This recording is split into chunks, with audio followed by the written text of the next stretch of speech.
Well, thank you very much indeed for joining us. And just before we start, could I just ask our audience to please turn on their translation devices? Thank you. President Kagame, may I start with you? With a new free trade agreement coming into force in July, what steps are you taking to maximize the benefits, especially for a landlocked nation? I'm going to ask you two questions, but I'll ask the first one first. Yes.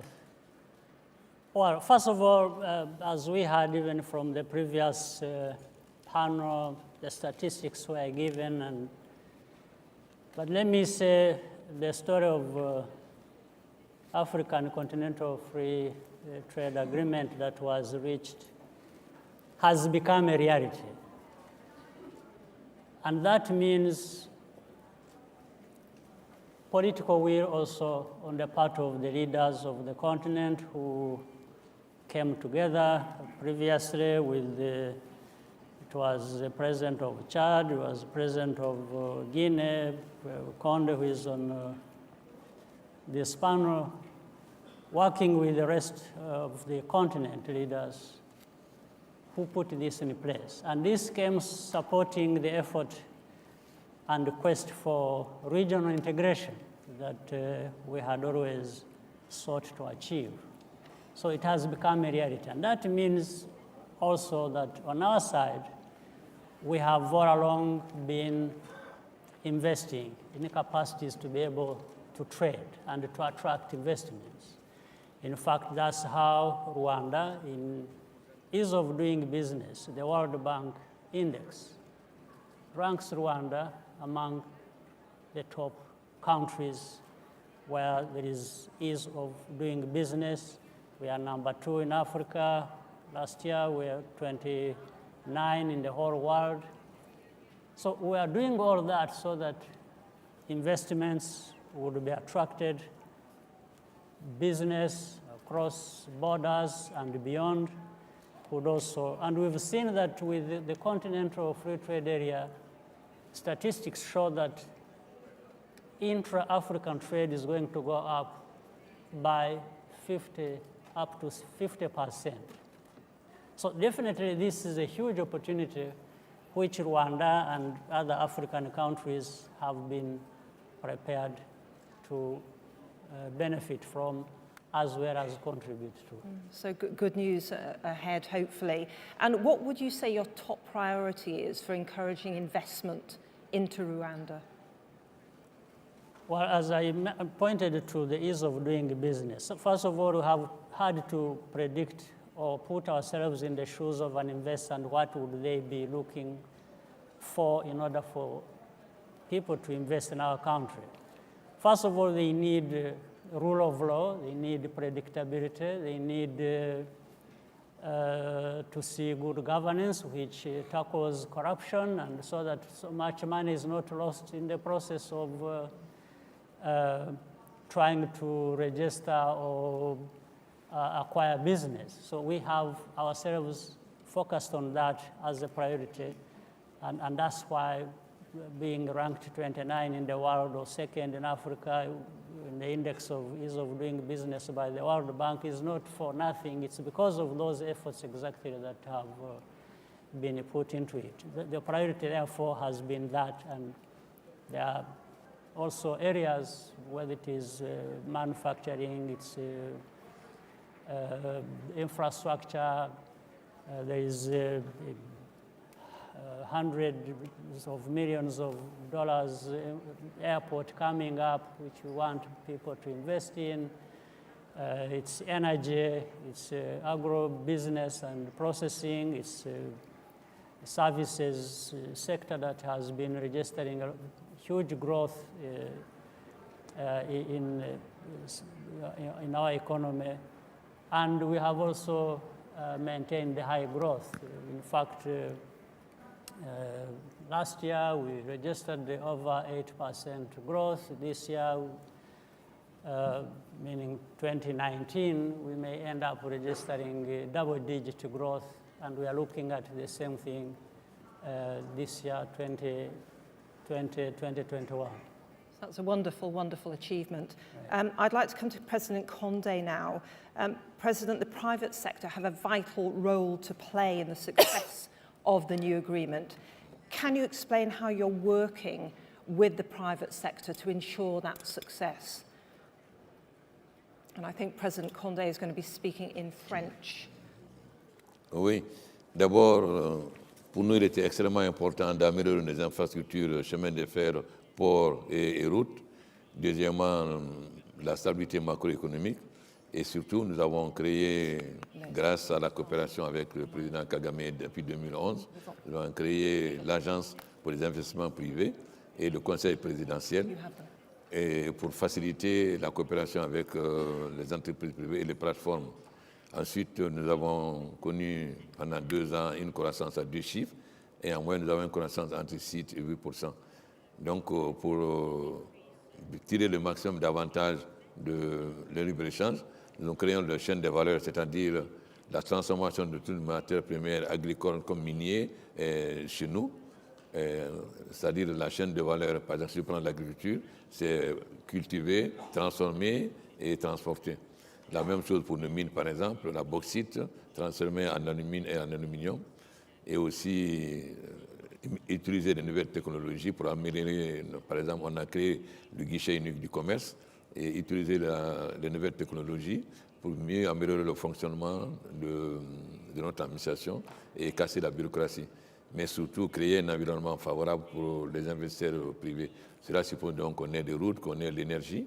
Nous avons multiplié notre production d'énergie par 10. On était à 100 quand nous sommes arrivés. Aujourd'hui, on est à 1000 grâce à l'énergie mixte. Parce que notre objectif, évidemment, c'est l'énergie renouvelable.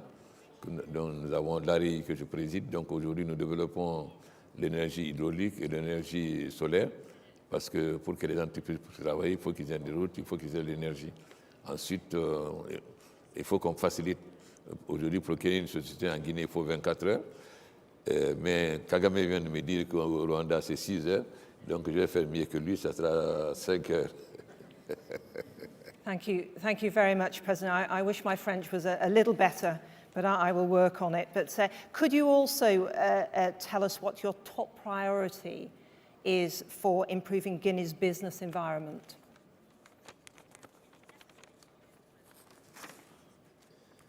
Je pense qu'aujourd'hui, la priorité numéro 1 chez nous, c'est les infrastructures.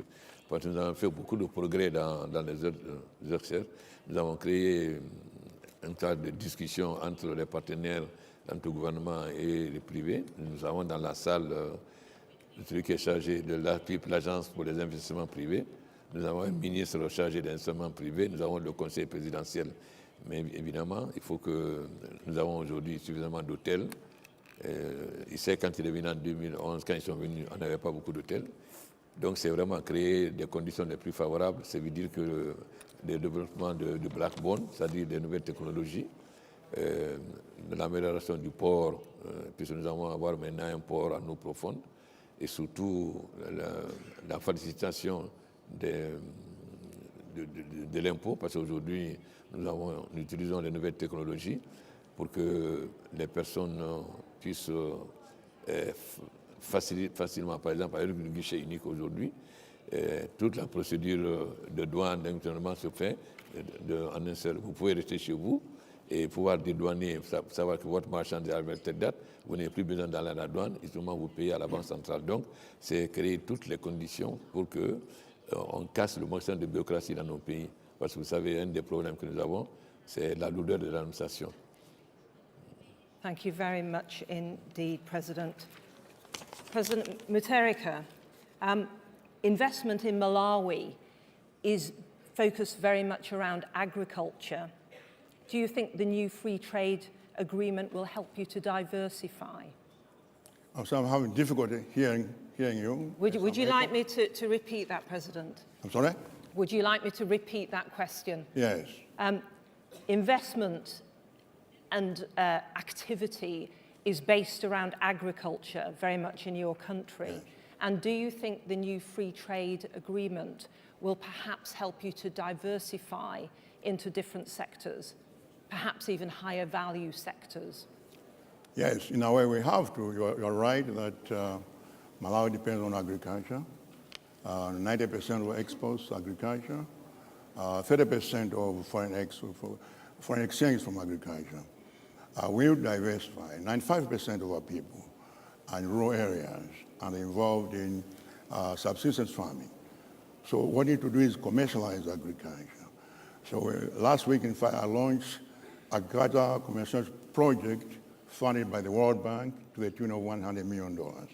Out of this project, over close to 1 million people will be moved from subsistence farming to commercial farming. We also created a Malawi Investment Corporation, whose purpose is to, in fact, provide finance for people in rural areas. So we're doing that. But in addition to that, also we need to go into other areas, for example, mining. We need to go into mining. We have extensive minerals, bauxite, rare earth, all sorts of minerals. We need to go into that also. And we need to make arrangements to make sure that we get proper appropriate returns in terms of the kind of agreements we structure with foreign investors. We also have oil and gas, which we need to invest in. As you know, oil sometimes can be a curse. Therefore, we're extremely careful the way we structure agreements with the investors. So we need to move away, but going back to agriculture, what we need to do is, in fact, to add value in terms of the high yield crops, like soybeans, for example, pigeon peas, cowpeas, and others. There's a huge market for this in Europe, but also in Asia. We need to invest in that. So we're working on that through this cooperation to make sure that you have agriculture. Now, we're also engaged in a program of rural industrialization. 95% of our people live in rural areas. And therefore, we must give them possibilities in terms of financing and so forth for them to actually invest, engage in appropriate commercial agriculture, also provide markets for them, but also provide transportation infrastructure so they can export their products from the rural areas to the towns. We need to connect them with towns. At the moment, most of our farmers are small farmers. There are no associations, no cooperatives. Therefore, vendors come and pay them very, very low rates. So we're going to organize that, make sure that they're organized into farmers organizations, and that will give them more power, and therefore they'll be able to export effectively to the international community, to local markets, but also to the international community. Thank you very much for that, President. And also, could you let us know what the top priority is for unlocking trade in Malawi? Priority in what? Unlocking trade in Malawi. Locking what? Use this, it might help. I think maybe. To create more trade and investment for your country. What's your number one priority? In trade. For boosting, in French or English? To boost trade. Boosting, getting more trade and investment. Oh, I see, okay. What's the number one way? Yes, that's a very good question. First of all, I think this panel should be investment and trade, because the investment is more important than trade. Now, in a case like Malawi, for example, there is obviously the new African common market we can take advantage of. But for you to take advantage of the market, you must have something to sell. At the moment, there is very, very little production capacity, and therefore priority is, in fact, to bring industrialization in the rural areas. We must make sure that farmers are able to assist them with farm inputs, fertilizer, and other things, but also train them to farm properly in a more effective way. So that's our priority, industrialization in the rural area. We want to move development instead of from cities to rural areas. We want to move from rural areas to the cities. So our program, we want in every rural community to have 7 elements. 1, there must be sufficient food. 2, there must be potable water. 3, there must be electricity. 4, there must be roads. 5, there must be a secondary school. 6, there must be a community technical college. If you can achieve that, and also a good health center, if you can achieve that, they'll be able to energize people in rural areas, make them more productive. Also, we have introduced community technical colleges Since I took over power, we have established 28 technical community colleges in every constituency.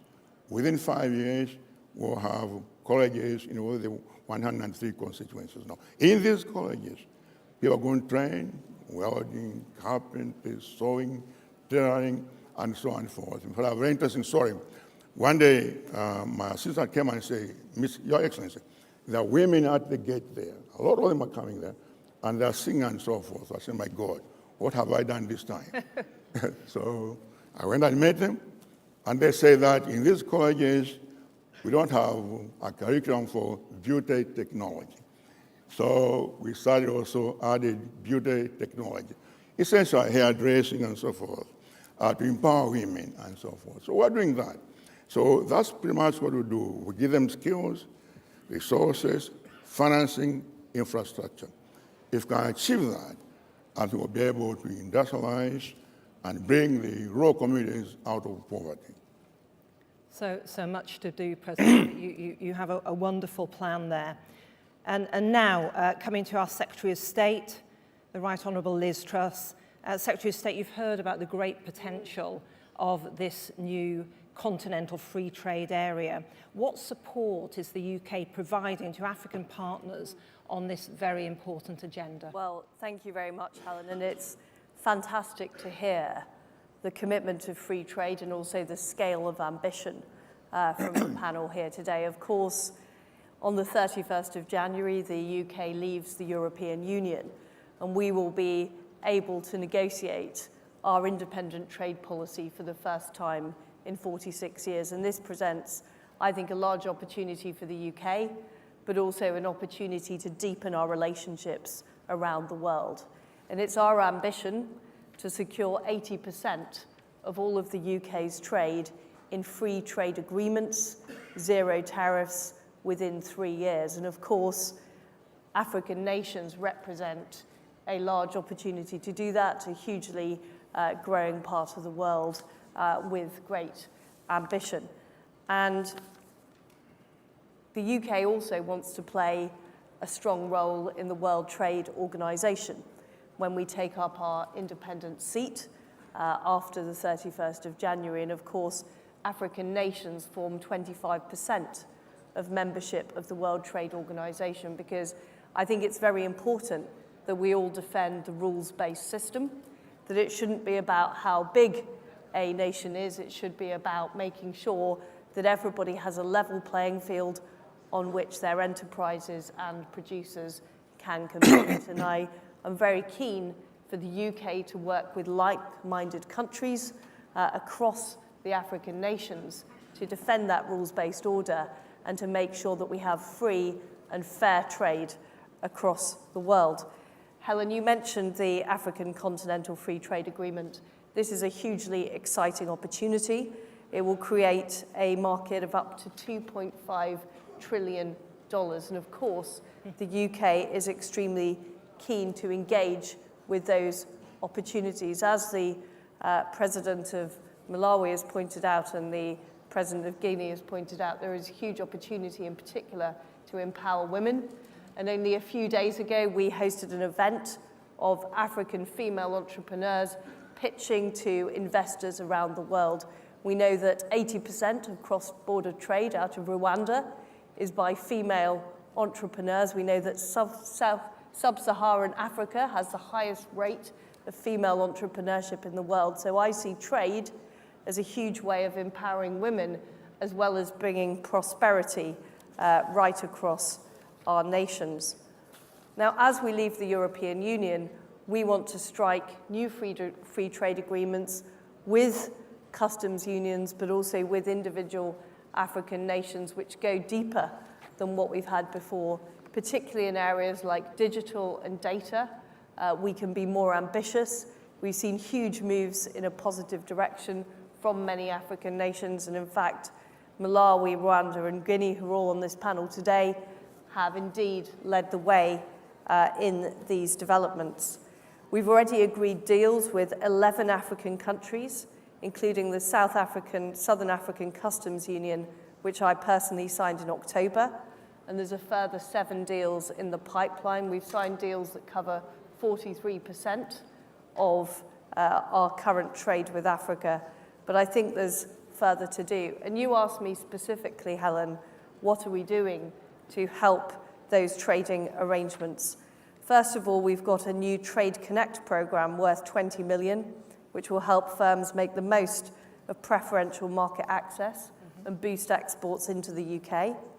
In Southern Africa, we're going to be providing 200 million over 7 years to help unblock barriers to trade by building crucial infrastructure such as border posts and roads. And today we're launching the Growth Gateway, which is a £37 million cross-government initiative that will provide a one-stop shop for HMG services for business, trading and investing with Africa. The UK wants to be not just a partner of choice, but the partner of choice for Africa. We are one of the largest G7 investors in Africa, and given the unrivaled quality of our expertise in finance, infrastructure and fintech, we'll continue to capitalise on the opportunities that leaving the European Union provides. We will continue to find like-minded allies across Africa to build economic relationships that prioritise mutual prosperity and sustainability. I think everybody heard it in the speech that the Prime Minister made this morning. The UK is very much open for business. We're very much keen to dismantle the barriers that stop great companies in the UK, great companies across African nations from trading, because we know by removing those barriers, by expanding our trade, we benefit all of our citizens and we help grow our economy, and we're really committed to developing those relationships over the coming years. Thank you. Well, thank you very much indeed for that. Well, I think it's been a really excellent session, and I would like to thank our heads of state and our Secretary of State. I must also thank all of our other panellists too, and of course our audience this morning for your contributions